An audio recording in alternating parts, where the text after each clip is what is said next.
What's up, everyone? My name's Eric Leffler, and this is the Engineer Project. I want to tell you the history of what I call the Grim Ranger, and then I will share with you how I want to custom build my own Grim Ranger, which is depicted in my tattoo. I understand this all sounds grim. For those who are looking for a definition of what that means, it's just sad but true. You'll probably want to listen to all the videos in the About Me section to understand everything that relates to this vehicle and in this video. So when I was building my race car, the Camaro, my best friend Mike was right by my side helping. He and I were both very talented at working on cars. He bought his brother's 1992 Ford Ranger single cab pickup truck and decided he and I were going to V8 swap this thing. At the time, there was this Mustang racing in an area that had a huge Grim Reaper painted on the hood. We both thought the artwork was just awesome. I told him we could one-up that paint job and customize it to his Ford Ranger, combine a Texas Ranger and Grim Reaper into one paint job.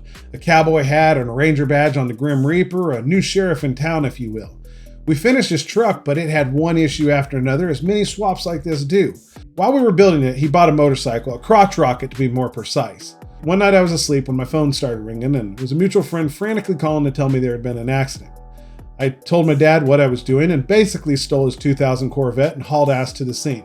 By then, all emergency services had shown up and there was a yellow tarp in place. He had lost control in a turn, hit a curb, was thrown from the bike, broke his neck on impact with the helmet on, and the helmet came off after bouncing. I don't know what happened in the turn, I just know the evidence. So yeah, grim, sad but true. I did a lot of asking myself if I had done something wrong, like spiritually.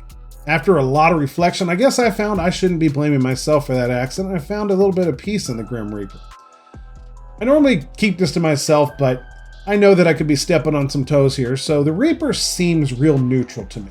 It's basically applicable to every religion. When you die, the legend has it that the Reaper delivers you to the next destination.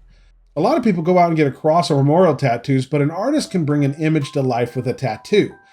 I could not find an artist to draw the image that I was in my head, and I decided, you know what, you're young, and maybe tattooing the Grim Reaper on your arm is not the smartest thing you've done. So I told myself if I turned 30 and still wanted it, I'd do it. I turned 30 and still wanted it, so that's when I found my tattoo artist, Danny Blue. He's a true artist and has brought a few designs to life for me. He nailed the Reaper with the hat and badge and came up with the idea to include a Ford Ranger.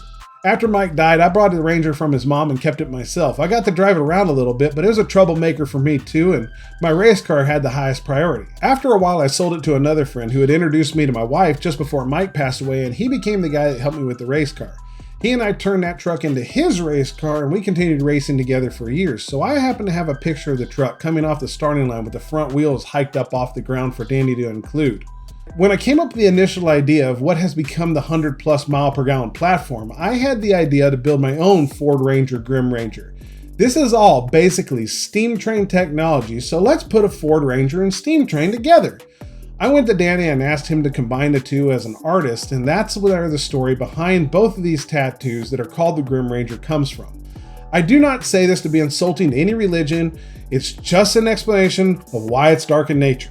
As part of the Engineer Project, I want to build a version of the Grim Ranger tattoo and make it kind of awesome at the same time. I want to use it to set fuel mileage records. While it's not very aerodynamic, it could be a tube chassis with a roll cage. The body could be fiberglass, carbon fiber, or even better yet, hemp like Henry Ford talked about. I have a broken down 92 Ford Ranger for the cab, which I would be just fine remaking in one of those fibers. For the powertrain, I am thinking the Tesla drivetrain, a way smaller battery than the Tesla needs, because there'd be a turbine set up on board.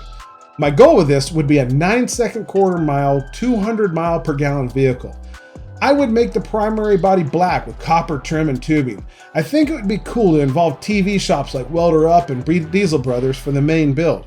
For the interior, I have a thing for Gothic design in purple, so Danny with Count's Customs for the interior.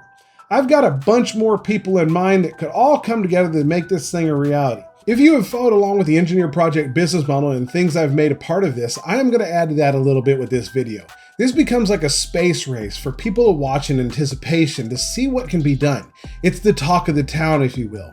The idea for the future of the Engineer Project to have a Shark Tank type pitch program to bring people's idea to life is kind of like Danny Blue did with my tattoo. All of this is nice and organized at theengineerproject.com. If you want to see this thing built, I need you to share this video, like, subscribe, follow, or whatever you do on the platform you found us on. If you want to help funding, head on over to theengineerproject.com. That's the NJNEAR project.com. Also on that website, I have all our videos nice and organized for you. With that, thank you for watching this video.